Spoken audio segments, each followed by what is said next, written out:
Si Yutagi ang 16 anyos na fangirl na nanalo sa F-Ace Dome Concert Lottery, at napilitang magtrabaho bilang kasambahay kay Taman Fukuhara, ang idol na kanyang sinasamba.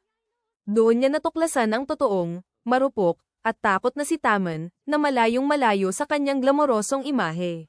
Tumatalon-talon sa kalsada, ramdam ni Yutagi ang sobrang saya kaysa dati. Sa wakas, magkakaroon ng fan interaction event ang F-Ace. Ang paggastos niya ng ipon sa mga CD ay dapat may kabuluhan. Kailangan niyang maghugas ng husto at bumili ng bagong damit, na nangangahulugang mas magtatrabaho pa siya. Pagdating niya sa bahay ni Taman, hindi niya inasahan na makikita itong nakikipagtalo sa kanyang manager, ipinipilit na gusto niyang magretiro. Lumabas si Wataru upang sagutin ang tawag ng isa pang miyembro ng idol, iniwan ang sitwasyon. Nakakapagod ang magbantay ng mga idol na ito. Samantala, tumulo ang luha ni Yutagi nang marinig niya si Taman na nagsabing gusto niyang tumigil. Ang ideya ng meet and greet ay nagpapakaba kay Taman hanggang sa halos magsuka siya. Sinubukan siyang paalalahanan ni Yutagi ng kanyang pangarap, ang pasayahin ang mga tao, pero lalong lumalala ang kanyang iniisip. Nag-aalala siya sa pakikipag-usap sa napakaraming tao, iniisip ang mga fan na matatakot sa kanyang paisang kamay at pagtutokso sa kanya. Hindi niya maintindihan kung ano ang ibig sabihin ng sexy at wild. Nagtataka siya kung bakit may nag-aaksaya ng ipon sa kanyang mga CD at iniisip kung ano nga ba ang halaga ng isang tulad niya. Sa wakas, sumabog si Yutagi. Sino siya para maliitin ang kanyang sariling pawis o kahit ang hangin na kanyang nilalanghap? Mabilis siyang huminahon, naisip na muntik na niyang itulak si Taman ng sobra muli. Kung haharapin niya ito, kailangan itong gawin ng maayos. Nagpasya si Taman na gawin ang lahat upang hindi mabaigo ang kanyang mga fan. Pagkatapos, inilabas ni Yutagi ang isang kahon na puno ng 2 taong worth ng mga interview sa magazine, blog, at mga online article na kanyang nakolekta. Mayroon siyang transcript ng lahat ng sinabi niya sa TV at media, kasama ang sutre notebook na ginagamit niya upang palalimin ang kanyang debosyon. Sa lahat ng ito, baka kaya ni Taman na makalampas sa event, at makakapunta si Yutagi sa meet and greet ng may kapayapaan. Humiling si Taman kay Yutagi na tulungan siyang magsagawa ng mga simulation para sa event. Ang makabahagi ng kaligayahang iyon ng libre ay tinanggap niya ng buong puso, hanggang sa nagsimulang tawagin ni Taman ang kanyang sarili na basura. Sa puntong iyon, handa na siyang ialay ang lahat ng oras niya, sa buhay na ito at sa susunod, para suportahan siya. Ilang sandali lamang, nahirapan si Yutagi na manatiling kalmado habang iniaalay ang kanyang suporta. Parang may switch na lumipat, bumalik ang idol persona ni Taman. Hinailan niya si Yutagi sa kanyang baywang at idineklara, hindi kita pababayaan na baguhin ang mga ashes. Ang pagkagulat ay nagdulot kay Yutagi ng isa pang sobrang tuwa, na nagbalik kay Taman sa kanyang madilim na sarili, si Mr. Gloomihara. Humingi siya ng paumanhin sa pananakit at labis na pag-asa sa kanya. Sa halip na mabigatan, tunay na natuwa si Yutagi. Sa tuwing haharap siya sa hirap, palaging nariyan ang mukha ni Taman upang pasiglahin siya. Ang pagtulong sa kanya ang pinakamalaking ligaya na alam niya. Handa siyang tiisin ang bawat sandali ng pagkasira ng kanyang ulo at hindi mag-aatubiling ialay ang kanyang buhay sa pagsuporta sa kanya. Ngunit pinilit ni Taman ang sarili ng sobra, naubos ang kanyang enerhiya hanggang umubos siya ng dugo. Sa kanyang pahinga, sinabi ni Yutagi na dadalo siya sa meet and greet. Umaasa siyang irerango ni Yutagi ang kanyang performance, at ang inosenteng ekspresyon niya ay muling nagpawala ng sarili niyang kontrol sa saya. Sa araw ng event, punong-puno ang venue ng mga sabik na babae. Libu-libong fans, lahat deboto kay Taman. Habang nagpapabilis siya ng tibok ng puso ng lahat, nahirapan si Yutagi na kontrolin ang kanyang selos. Biglang nag-away ang 2 babae sa unahan niya. Sinubukan niyang manatiling kalmado, pero hindi niya pinayagan ang ganoong asal sa harap ni Taman. Sino mang nagdungisan sa banal na tainga niya ay walang lugar dito. Walang babala, inalis ng seguridad ang 3 sa kanila, at ganoon na lamang, nawala ang paraiso ni Yutagi. Sa biyahe pa uwi sa tren, sinabihan ni Yutagi ang sarili na ayos lang hanggat masaya si Taman. Para mabawi ang lahat, plano niyang ilubog ang sarili sa trabaho. Pagdating niya sa opisina, pinatungo siya ng supervisor sa isang espesyal na bisita na naghihintay sa loob. Si Taman iyon, walang ilusyon, malinaw na tunay. Labis siyang nabigla at nasaktan na hindi siya nakadalaw sa meet and greet. Nagkakulay pula, sinabi niyang nawala ang tiket niya. Ngunit kahit ganoon, kailangan pa ring tuparin ang pangakong ginawa niya. Handang tuparin ni Tamon ang kahit anong hiling niya. Hiningi niya na maging si Tamon lang sandali. Ang sagot niya ay tuwid at agad na, hindi. Bumalik siya sa mode ni Gloomy Hara, nagrereklamo na gusto niya ng papuri mula sa kanya. Matagal na niyang hinihintay ang sandaling makita ni Yutagi ang resulta ng kanyang pagsusumikap, umaasang matutuwa ito sa kanya. Sa halip, nagpabilis ng tibok ng puso ni Yutagi. Perpektong marka. Sa oras ng lunch break, nagkwentuhan sina Rico at Yuana tungkol sa meet and greet. Habang lumalapit ang idol group sa fans, nag-alala si Yuana na baka palihim makipagkita ang kanilang paborito sa isang fangirl. Kung mangyari iyon, nagkasundo sina Yuana at Rico na patayin ang babae. Naipit si Yutagi sa plano ng walang pahintulot.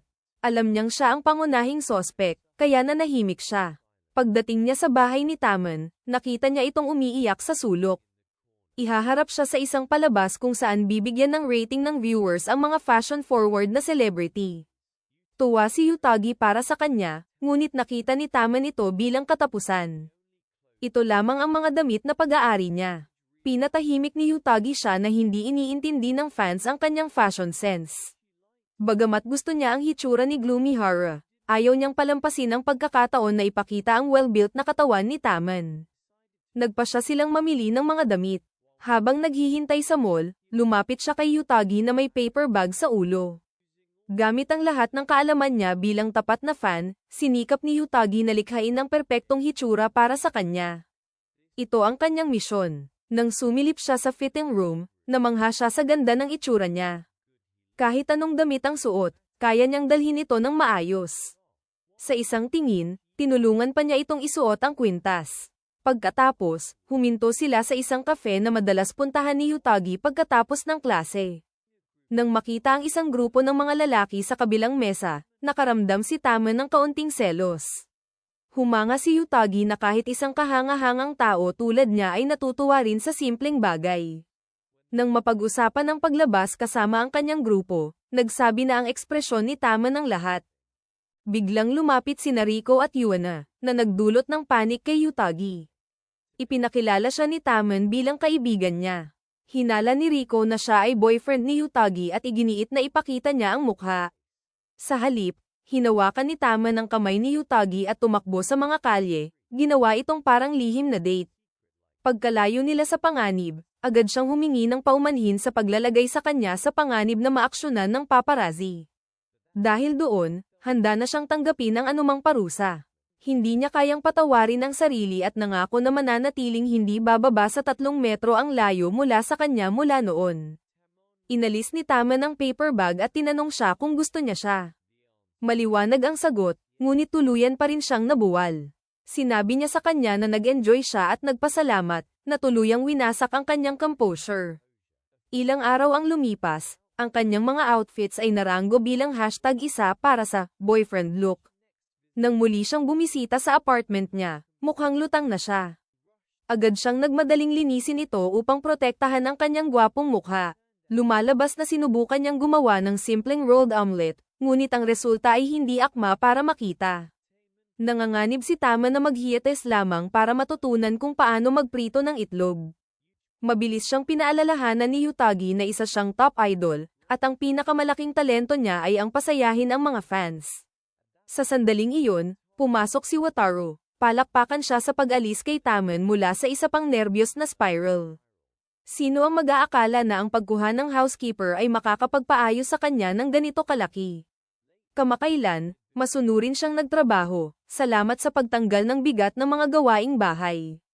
Tinanong ni Wataru kung ano ang binibilang bilang household duties. Sumagot siya na halos lahat iyon, kasama ang pamimili at paglalakad ng mga alagang hayop. Naramdaman ni Wataru na nagpraktis sila para sa meet and greet at nag-shopping pa silang magkasama. Bumagsak sa kanilang mga tuhod sina Yutagi at Tamon bilang paghingi ng paumanhin. Sa kanilang pagkagulat, lumuhad din si Wataru, at humiling sa kanya na ipagpatuloy ang pagtulong kay Tamon. Ang katotohanan, maliit ang kanilang agency at wala itong koneksyon. Masayang-masaya si Wataru na iwan ang depresibong zombie sa kanya. Ibig sabihin, malaya na siya ngayon. Gayunpaman, kailangan niyang ilibing ang sariling mga hangarin. Ang isipin na magpapakita si Tamon para lamang sa kanya ay nagpaslap sa kanyang mga pisngi at ipinako sa loob ang mga damdaming iyon. Noong 16 na taong gulang, nag-isa si Tamon sa Tokyo para sa kanyang audition. Halos hindi siya inaalagaan ng manager niya, at hindi siya umaangkop sa iba pang mga idol. Natural lamang na mauwi siya sa pagdepende sa isang sobra namang tapat na fangirl na napasok sa kanyang buhay. Kaya naman kailangan niyang magsumikap para sa kanya. Bigla na lang lumitaw sa kanyang telepono ang isang candid photo ni Tamon. Sumigaw siya, na nagulat ito. Nakakatawa siya kay Tamon, lalo na ang biglaang paglabas ng kanyang emosyon. Sa ngayon, espesyal siya para sa kanya. Tinuring lang ito ni Yutagi bilang masayang biruan. Bihasa si Tamon sa fan service, kaya't sobrang saya niya sa mga salita nito. Sa simula, tumatakas lang siya sa realidad. Akala niya ay walang kwenta siya, nakatali sa pakikinig sa reklamo ng isang matandang kaibigan. Nang maging parang hungkag na balat siya, nakita niya si Tamon sa TV. Ang marinig siyang nagsabi, "Gusto kong pasayahin ang lahat," ay isang bagay na hindi niya maisip na masabi mismo, kahit sa loob ng 100 taon. Mula noon, naging masaya ang kanyang mga araw. Ang pangarap niya ay naging pangarap niya rin. Kaya hindi na niya kailangang maging espesyal. Ang makita lang ang pangarap niya ay sapat na, o ganoon ang paniniwala niya. Nang mapansin niyang suot niya ang kwintas na binili nila sa mall, napula ang pisngi ni Yutagi. Isang damdaming hindi niya maipaliwanag ang sumibol sa loob niya.